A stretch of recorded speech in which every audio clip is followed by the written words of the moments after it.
잠언 18장 말씀, 잠언 18장 말씀이요.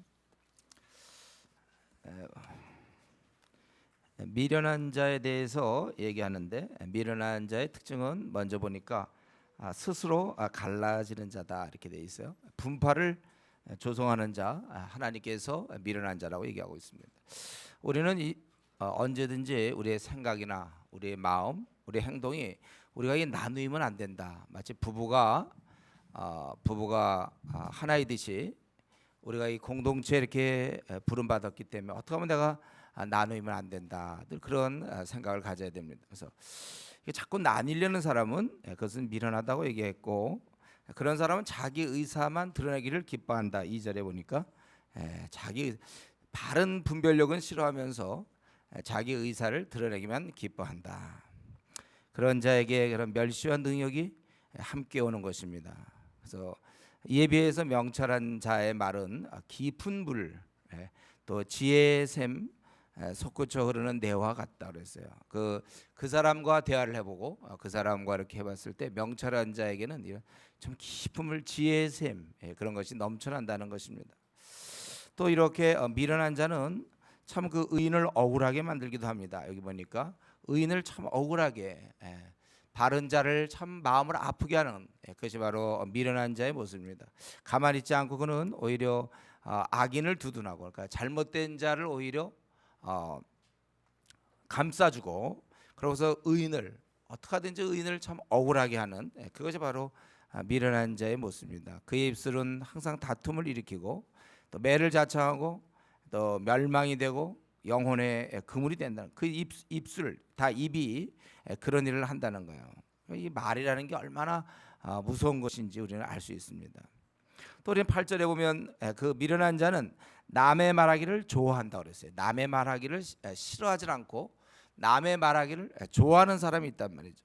우리 여기서 좀 조심해야 될 것은 여기 보면 그것은 별식과 같아서 뱃속 깊은 데로 내려간다. 아주 특별한 음식이 돼서 우리의 깊은 부분, 남의 얘기 이렇게 할 때는 그렇다는 거예요. 이 남의 말하기를 이제 싫어하는 자가 돼야 된다. 근데 이제 문제는 요게 남의 말하는 게 돌봄의 형태를 띠고 있거든요. 그러니까 어떤 사람에 대해서 이제 돌보다 보니까 그 사람에 대해서 얘기하게 되고, 그러니까 이게 약간 헷갈리는 거예요. 정말 그 사람을 진짜 돌보려고 해서 얘기하는 건지, 아니면 그의 그런 미련함 때문에 생기는 이 남의 말 좋아하기 때문에 생기는 건지, 이것은 참 우리가 잘 구분해야 되는데, 어쨌든 우리는 제가 늘 얘기하지만 우리는 얘기를 안 할 수는 없습니다. 근데 얘기를 할 때 이왕이면 사상에 대해서 얘기하지 자꾸 사람에 대해서 얘기하지 말라고 그랬지 제가. 그래서 성경의 사상이라는 어떤 사상을 얘기하는 사람이 있고, 어떤 사람 참 입만 열면 늘 사람에 대해서 얘기하는 사람이 있어요. 이건 가장 저급한 형태의 대화입니다. 사람에 대해서 얘기하는 거. 아무개가 어쩌고 저쩌고 저쩌고 어쩌고 어쩌고 막 각자 갖고 있는 거 카드를 꺼내내면서 그 사람 이런 얘기하고 한때 저런 얘기도 없고, 뭐 전기를 뭐 자기가 쓸 일이 있습니까? 왜 그 사람에 대해서 그렇게 얘기하죠? 이게 우리의 죄성이에요. 그래서 그걸 안 좋게 얘기한다는 거예요. 여기 보면.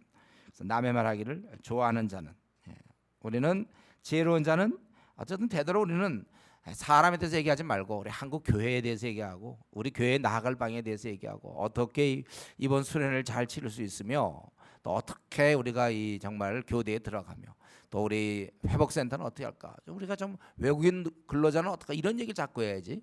우리 교회 누구 있지 않느냐, 그 사람에서 계속 얘기하는 거, 그건 어리석은 자고, 어리석은 자는 말뿐만 아니라 또 행동도 가만 보니까 게을러요. 이미 게을른 것은 안 됩니다. 여러분들이 사는 날 동안 하나님 우리에게 시간을 주셨는데 그 게을리 보내는 사람들, 그건 아주 패가 한다고 그랬죠. 게을른 거, 미련한 자가 할 수 있는 게 이제 게을른 거고, 또 남의 말을 하기 좋아하는 것입니다.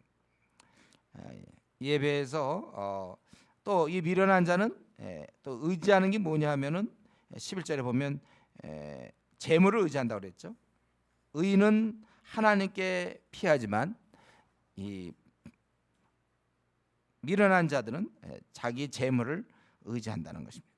또 12절도 계속해서 미련한 자의 특징이죠. 교만하다는 거예요. 참 하여튼 뭐 조금 뭐 있다고 교만하고, 그리고 그는 사연 듣기 전에 대답한다는 거예요.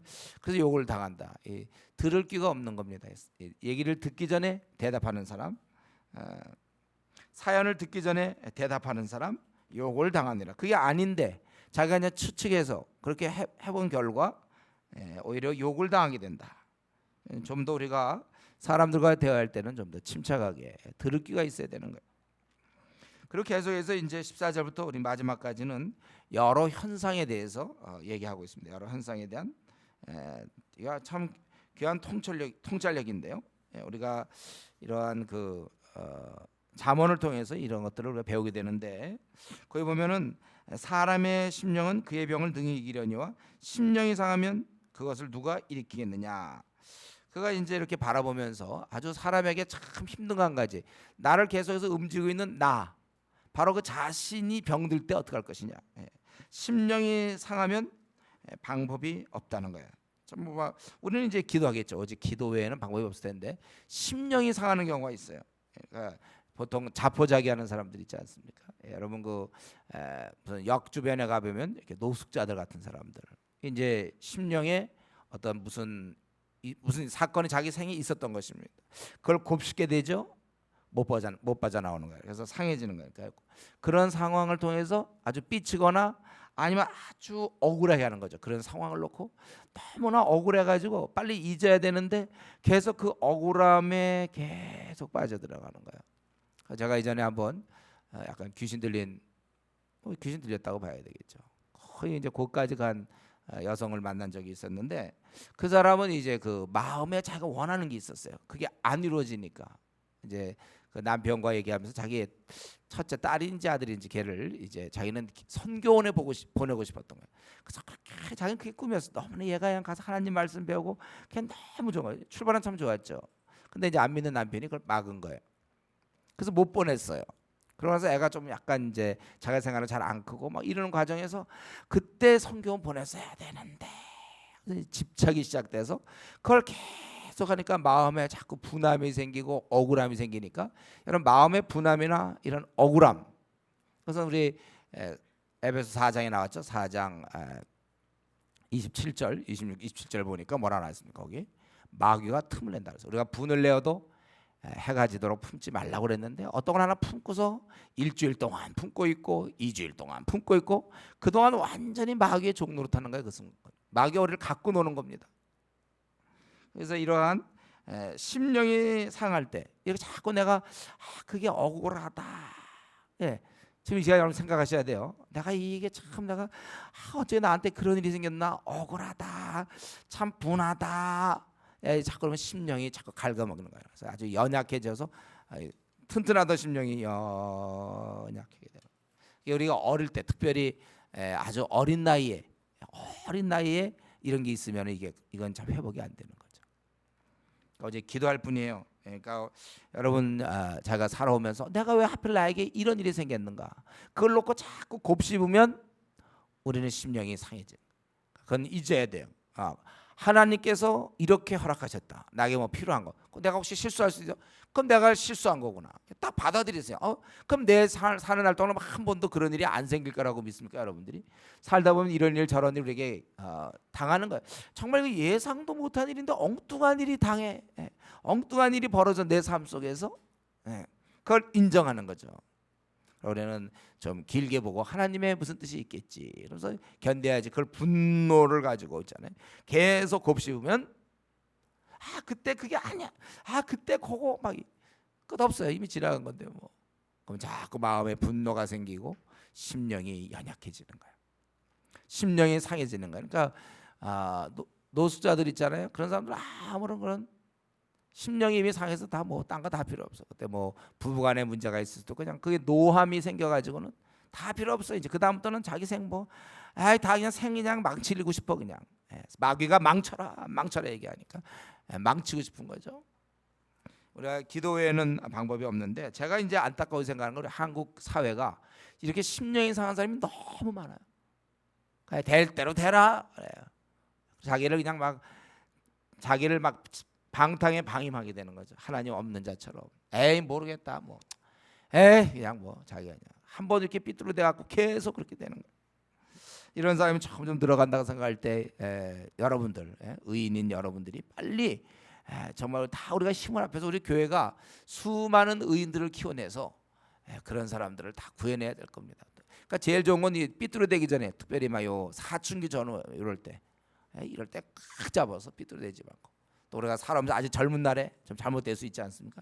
잘못 생각해가지고, 물론 평생 우리는 그럴 가능성이 있어요. 결혼하고 나서 남편 때문에 한번 그냥 삐쳐가지고, 그래서 그냥 이렇게 해갖고 이혼까지 하고, 막 예를 들면 이제 이럴 수도 있고, 아내에 대해서도 그럴 수 있고.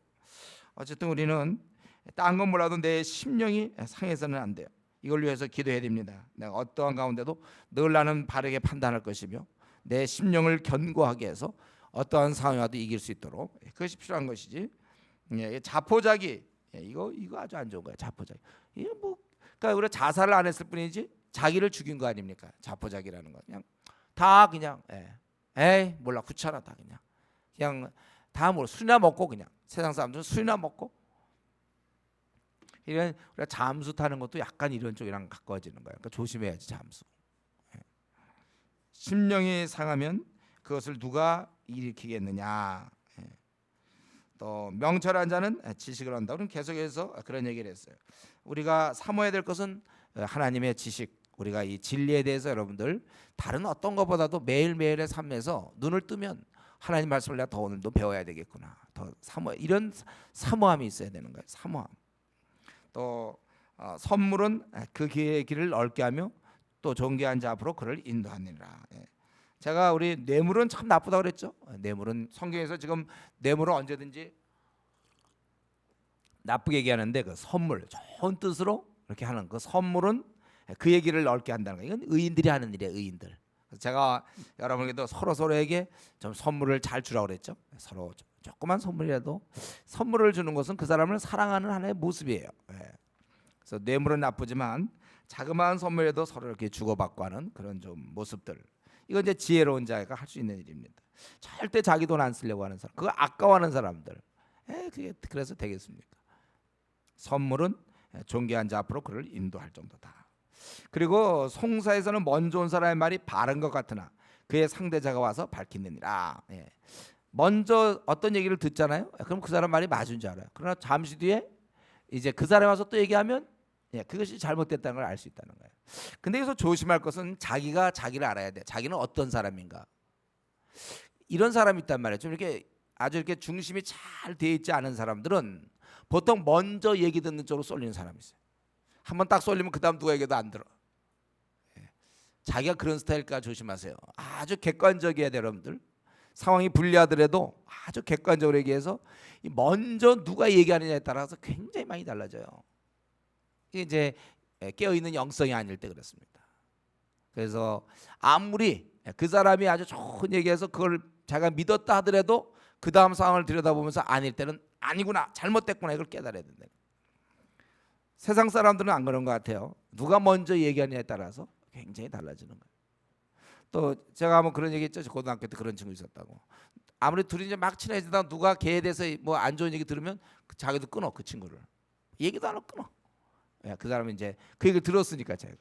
근데 최소한도 두세 사람 얘기를 들어야죠. 그게 사실인지 아닌지 알 게 뭡니까? 그 사람의 주관적인 생각일 수 있잖아요.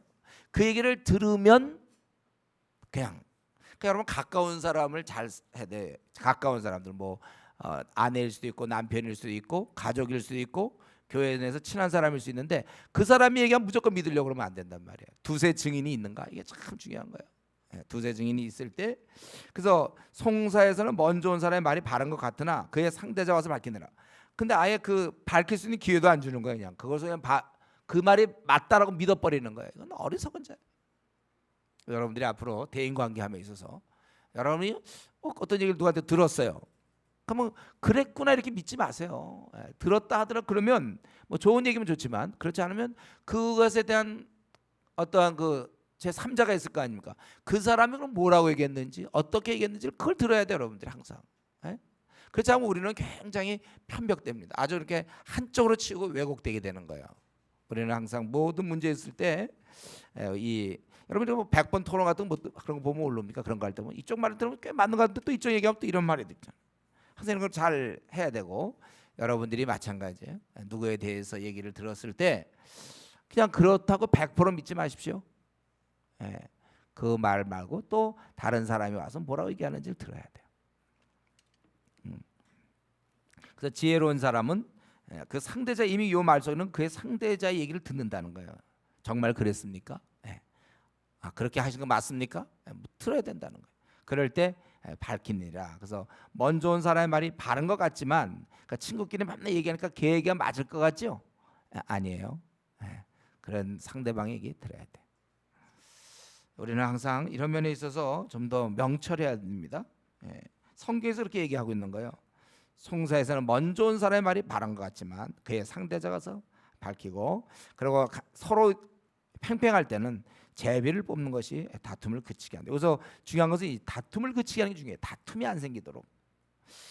그래서 어떤 두 사람의 문제가 있다, 뭐 교회 내에서 어떤 두 사람의 문제가 있다면 둘이 얘기하면 잘 안 풀릴 수 있어요. 서로 막. 그렇기 때문에 이런 제비 뽑는 거 마찬가지로 그럴 때는 목사를 부르세요. 목사가 듣고서 양쪽 얘기를 듣고 얘기해 줄 수 있거든. 아니면 자기가 믿을 수 있는 선배님을 불러서 해야지. 둘이서 얘기하면 자꾸 싸운단 말이야. 여기서는 제비를 뽑는다. 또 노엽게 한 형제와 화목이가 견고한 성을 취하기보다 어려운즉 이러한 다툼은 산성 문빗장 같으니라. 그래서 이 노엽게 하는 게 참 어려워. 노엽게 한 형제와, 그러니까 이 사람이 잘못한 거죠. 노엽게 했단 말이에요. 그럴 때는 참 어렵다 그랬어요. 그래서 우리가 항상 미리 조심해야 됩니다. 미리 조심해야 되고, 그리고 사람은 결국 입에서 나오는 열매로 말미암아. 여러분, 우리는 이 생각을 잘 못하거든요. 입에서 나온 말에 열매가 있다. 그걸로 말 배부르게 되고 또 그의 입에서 나오는 것을 말미암아 만족하게 되느니라. 죽고 사는 것이 혀의 힘에 달렸나니 혀를 쓰기를 좋아하는 자는 혀의 열매를 먹으리라. 이렇게 돼 있어요. 우리는 말이 있잖아요. 지금 말이 딱 지나는 순간 없어졌잖아요. 그렇죠? 왜 없어졌죠? 누나 없어졌죠? 분명히 이 말 분명히 없어졌잖아요.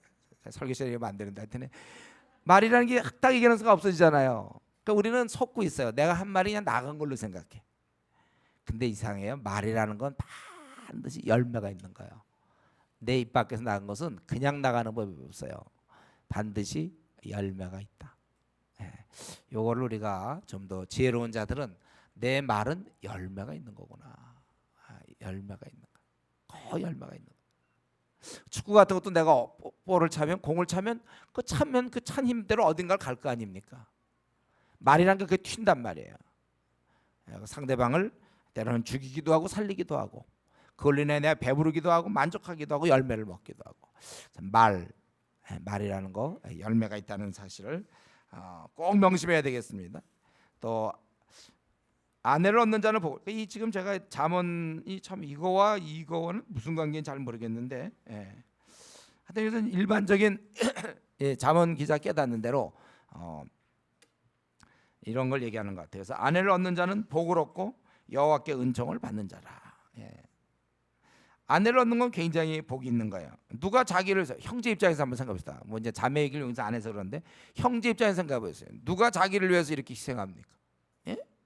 누가 와서 살림해줘요? 빨래하고 밥하고 누가 친구가 되어주고, 누가 아기를 키워줍니까?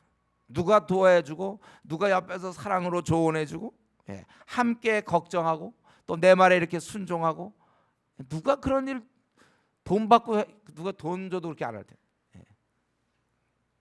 누가 와서 그 이상한 여자가 하나 와갖고 그런 일을 하고 있잖아요. 지금 내 옆에서. 여러분, 이거 정말 아내를 아주 귀하게 여겨야 되고, 그래서 아내를 얻는 자는 복이 있는구나, 복이 있구나. 그래서 우리 형제들 괜히 독신하려고 생각하지 마세요. 웬만하면 하세요. 이거 좋잖아요. 누가 와서 왜 내가 누구라고 나한테 밥도 해주고 내 옷도 빨아주고 그럽니까?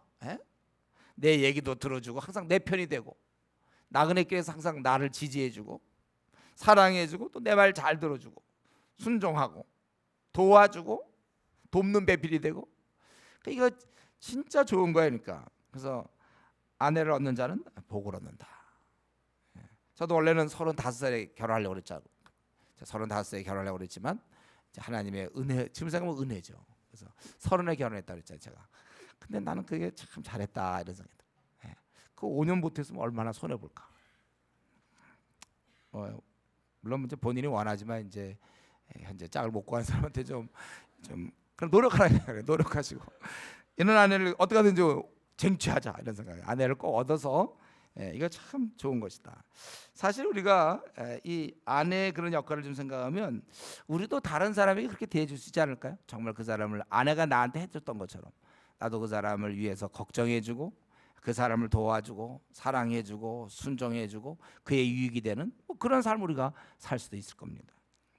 또 가난한 자는 간절한 말로 구하여도 부자는 엄한 말로 대답하느라. 인간의 죄성이죠. 자기가 어느 정도 조금 더 권세가 있을 땐 막 함부로 얘기할 수 있다는 거예요. 이게 나쁜 거죠. 이렇게 되지 않도록 우리는 조심해야 됩니다. 조그마한 권세라도 사용치 않을 것을 결심하세요. 가난한 자는 간절하게 말해도 부자는 엄한 말로 왜 자기 이해관계 손해될 게 없으니까 그럴 때 우리 죄성이 나와서 그 사람을 아주 이렇게 무시하고 엄한 말로 대답한다.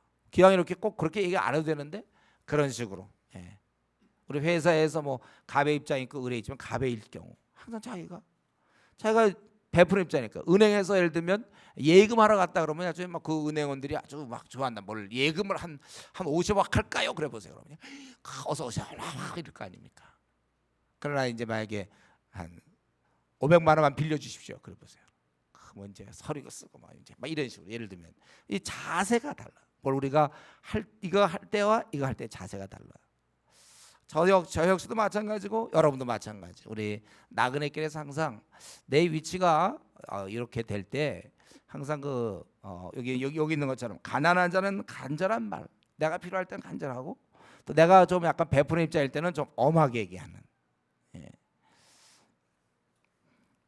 때로는 이제 병원 같은 데서 이런 거 많이 보죠. 병원에서도 또 그런 걸 좀 볼 수 있고 뭐 어디나 다 그래요. 어디나 다 이런 게 돼 있는데 우리는 좀 그렇지 않을 것을 여러분 결심하십시오. 나는 부자도 간절한 말로 내가 대답해야 되겠다.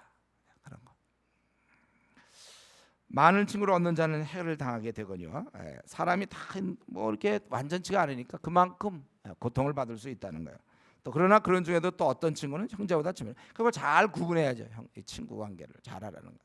그러니까 오늘 이 말씀 볼 때 미련한 자는 결국 자꾸 나뉘어요. 자꾸 나뉘어지는 것이고 말할 때도 보면 자기 얘기만 하려고 그러고 또 판단도 제대로 못해서 의인을 억울하게 만들기도 하고 다툼을 일으키고 그 6절에 보면 매를 오히려 자기가 자초하게 되고 참 남의 말하기 참 좋아하고 듣기 전에 대답하고 이런 것들이 다 어리석은 자의 모습이에요. 그리고 누가 먼저 온 사람 얘기를 그냥 듣고 자꾸 그렇게만 믿으려고 한다든가.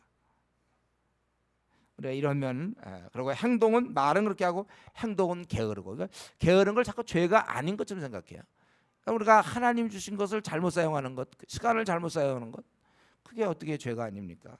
그 시간을 갖고 남을 위해 쓸 수 있었는데 또 그의 이 미련한 자는 그런 항상 이 재물을 의지하고 통장에 돈이 있는 걸 의지하고 집 있는 걸 의지할 수 있단 말이에요. 하나님을 의지해야 되는데 그리고 교만하고 우리는 이러한 미련한 자의 삶 그것이 아니라 명철한 자는 어떻게 하든지 지식을 잘 사모하고 사람들에게 선물 줄 것을 아주 기뻐하고 그 사람이 꼭 주지 않아도 내가 줬더니 줬다 이게 아니라 나는 선물을 늘 베풀 수가 있으면 좋은 거예요.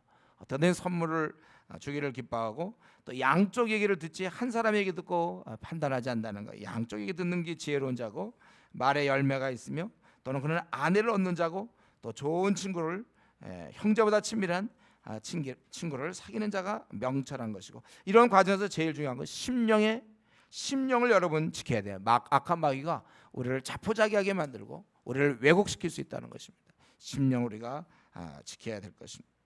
그래서 우리는 오늘 이 잠언서를 통하여 또 우리의 모습을 한번 들여다보면서 더욱 의인이 될 것을 우리가 결심하길 바랍니다. 기도하겠습니다. 하나님 아버지 계속되는 이 미련한 자의 삶과 의인의 삶 우리가 계속 살펴보고 있습니다. 자비하신 주여 우리 안에도 이 여전히 미련한 자의 그 모습이 우리 안에 많이 있음을 고백합니다. 주님 우리 것을 벗어나게 하여 주시고 또 우리 가운데 특별히 심령이 상한 자가 있습니까? 주님 오늘 회복시켜 주시옵소서.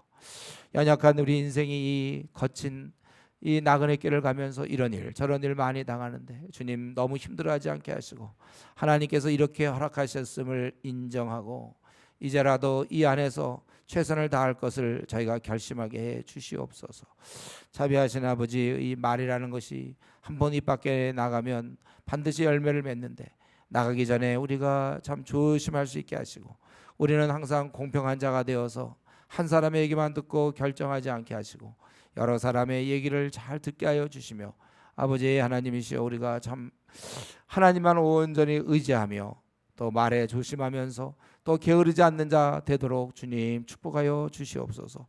아버지 하나님이여, 우리 깨달음이 많이 부족합니다. 시간이 갈수록 더 많이 깨닫게 하시고 또 깨달은 것을 실제 삶에 옮길 수 있게 하여 주시며, 악한 마귀가 우리를 많이 공격하오니 주여, 우리가 하나님만 온전히 바라보게 하여 주시고 이 나그네의 길에서 많은 사람에게 기쁨이 되는 그 아내와 같은 역할을 우리가 할 수 있도록 도와주시옵소서. 아버지 하나님, 정말 이 나그네 길에서 하나님이 기뻐 받으실 만한 그러한 의인의 삶을 살도록 축복해 주시옵소서. 감사하며 예수님의 이름으로 기도드리옵나이다. 아멘.